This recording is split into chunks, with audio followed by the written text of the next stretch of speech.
Hey all, it's me again, Boo, and I'm back with a part two of my Thierry Mugler's Amen series fragrances. And on the first one, I talked about pure chili. It's That's probably my favorite, but it's whichever one I'm wearing. I think at the time is kind of my favorite, even though pure chili usually sneaks in there no matter what I'm wearing. But these two, I really debated which one I was going to get a full bottle of and which one I was just going to stick with decants on. And I really at first thought I was going to get pure Havane for my full bottle.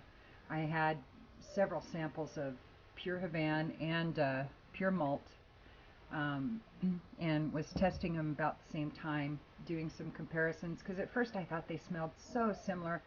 I just didn't want to get both.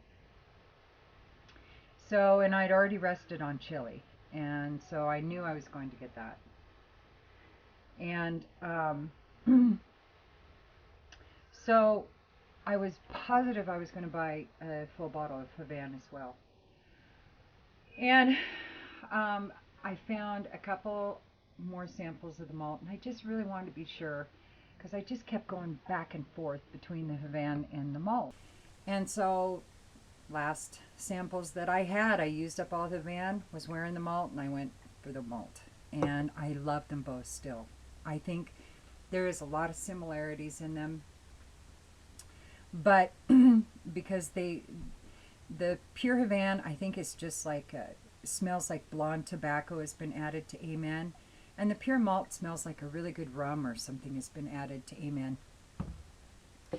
That they shouldn't smell alike, but they do kind of have the same kind of air. That's why I didn't want to buy both. So, and I felt like I have tobacco vanille, so I have a really high quality tobacco fragrance. That's just, I mean, what can you say about tobacco vanille? It's the best.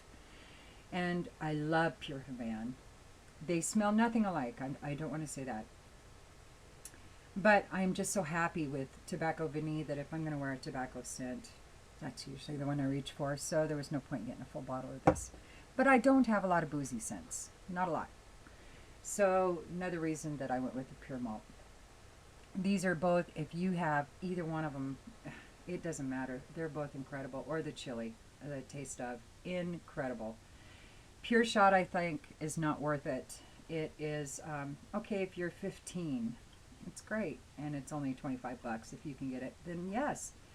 It has like juniper and berry and mint added to it, but it goes into a very diluted version of Amen, in my opinion. I wouldn't bother with pure shot. I also talked last time about the pure leather, or it's not pure leather, but anyway, the leather one. That one my husband is wearing. It's just too masculine for me.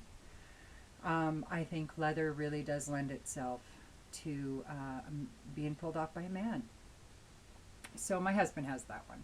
And so I'm not going to talk much about it because I didn't really test it, and I just smell it on him, and it smells incredible on him.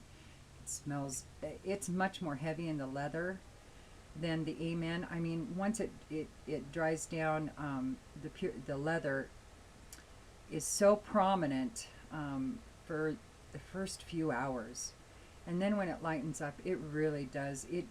I probably could pull it off at that stage, but I don't want to wait 3 hours before I go out of the house, and share my fragrances, whatever I'm wearing, with the world. So anyway, pure Havana. I know I'm babbling.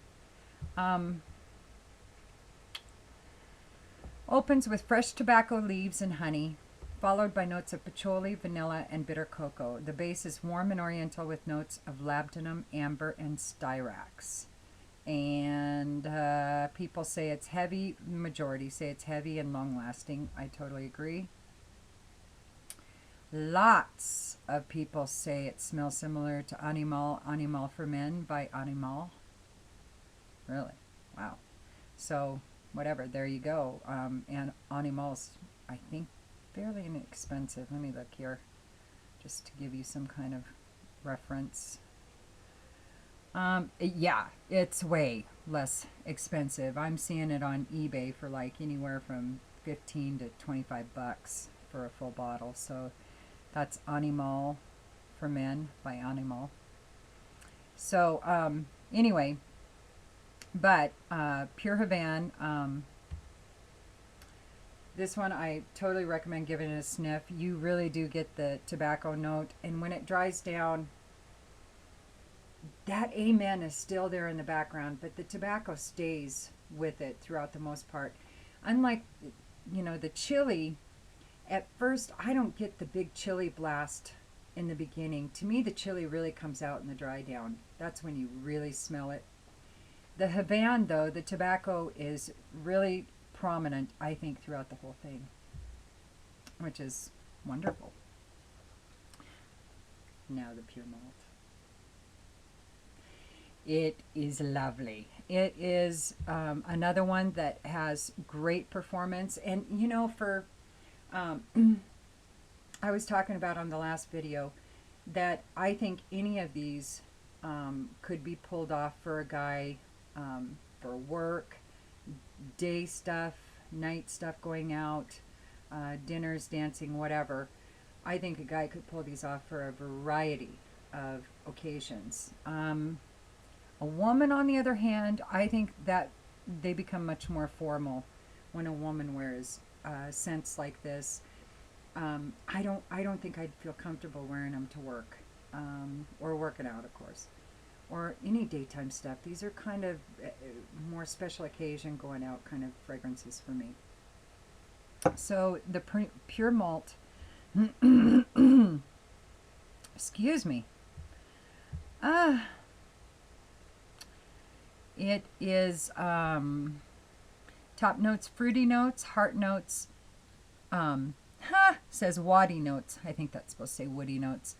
Malt, base notes, oriental accords, smoky accords, and peat. Wow, that was kind of vague. Yeah. So fruity notes, woody notes, malt, oriental accords, smoky accords, and peat. Oh, really, really good. And honestly, Pure Havane is a little bit sweeter, in my opinion, than Pure Malt. Another reason I went with the Pure Malt, not that there's anything wrong, it's nowhere close to cloying. It's just, I have a lot of sweet frags, so like I said, I didn't have a lot of boozy ones. And it doesn't really say there's any boozy, well, I guess it has the malt in there. But I get that. I get some rum or something in there. I'm saying a lot. I apologize for that. It makes me sound like an idiot. But anyway, fabulous fragrances. Pure Malt, Pure Havane, Taste of, Chili. My absolute favorites. Those three are my trifecta. Pure Shot, wouldn't bother with. Pure Leather, for a guy, absolutely get your nose on that, especially if you're into leather notes. I find that leather notes on a man are very attractive to a woman, so for what it's worth, but love these fragrances. I am going to try to do some more inexpensive fragrances. I have had people kind of comment, well, I can't afford the fragrances, some of the fragrances you're reviewing and buying, and that makes me feel bad. I don't mean for that to, to seem snobby or, to seem like I'm only into niche. I'm really not. I'm into whatever smells good and performs well. And I don't care if it's $5 for an ounce or $100 an ounce. I just, I am obsessed. What else can I say? So, anyway, I appreciate you all hanging in there with me, and I really do highly recommend sticking your nose, male or female. These are unisex in my opinion. I think you ladies should actually really give it a sniff, and if you guys haven't checked it out, you really should, because these smell so good. I just want them in my house. I don't care if my husband wears them or if I wear them. I want somebody to wear them because I want to smell them on somebody around me as much as possible. They're that good. So I actually like a lot of the men's fragrances in the Thierry Mugler's house more than I do the women's. So, except for Angel. She's always going to be my goddess. So, all right. Well, y'all have a good night, and I'll talk to you soon. All right.